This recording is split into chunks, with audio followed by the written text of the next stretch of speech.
नमस्कार दोस्तों, station for you channel में आपका स्वागत है। आज मैं आपके लिए एक अहम नई कहानी लेकर आई हूँ। चलिए सुनते हैं। एक शांत और सुनहरी सुबह थी।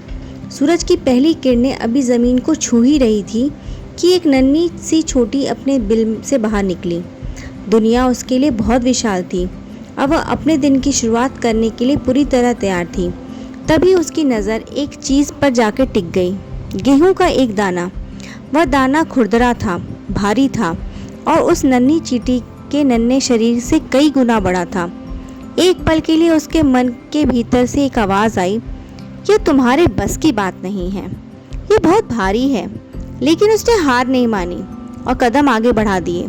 उसने अपनी पूरी ताकत लगाकर दाने को धक्का दिया, पर वह टस से मस ना हुआ। उसने उसे खींचने की कोशिश की, लेकिन फिर भी कुछ नहीं बदला। चींटी थककर वहीं खड़ी हो गई और ज़ोर ज़ोर से सांसें लेने लगी। उसके पास से कई चींटी और गुजरी। वे सब अपने काम में व्यस्त थी। किसी ने उसे टोका नहीं, किसी ने उसका मजाक नहीं उड़ाया, पर किसी ने उसकी मदद भी नहीं की। एक पल के लिए उसे लगा कि हार मान लेना ही आसान होगा, लेकिन तभी उसके भीतर कुछ बदला।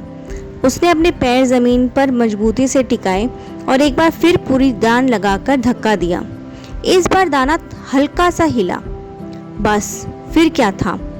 उसने एक गहरी सांस ली और फिर धक्का दिया। धीरे धीरे इंच दर इंच वह भारी दाना आगे खिसकने लगा। समय बीतता गया। सूरज आसमान के ऊपर चढ़ गया। चींटी की टांगें कांप रही थीं। उसका शरीर दर्द से भरा था। उसका बिल अभी भी दूर था, लेकिन उसने ना तो जल्दबाजी की और ना ही कोई शिकायत। बस एक धक्का देती, एक बार सांस लेती और एक कदम आगे बढ़ती। यही उसका अनुशासन था। तभी दूर से एक और चींटी ने उसे देखा। वो रुकी, कुछ पल उसे गौर से देखती रही और फिर बिना एक शब्द कहे उसके पास आकर साथ में धक्का देने लगी।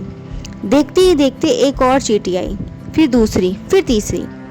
ना कोई भाषण, ना कोई निर्देश, बस एक दूसरे के प्रति समझ थी।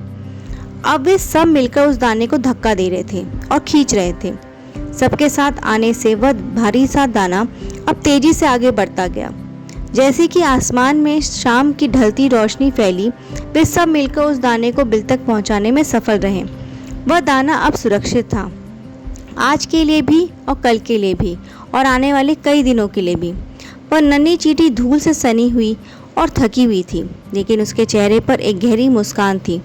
वह इसलिए खुश नहीं थी कि दाना भारी था या किसी ने उसकी मदद की, बल्कि इसलिए क्योंकि उसने एक बहुत बड़ा सबक सीखा कि अगर अनुशासन के साथ छोटे छोटे कदम उठाए जाएं, तो टीम वर्क के साथ मिले तो बड़े बड़े और भारी लक्ष्य को भी हासिल किया जा सकता है।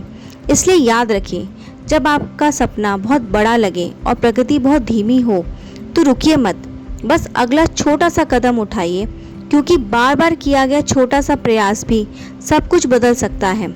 अगर आपको यह कहानी पसंद आई हो तो इसे लाइक करें, अपने दोस्तों और परिवारों के साथ शेयर करें और ऐसी ही प्रेरणादायक कहानियाँ सुनने के लिए हमारे चैनल को सब्सक्राइब करना ना भूलें। धन्यवाद दोस्तों।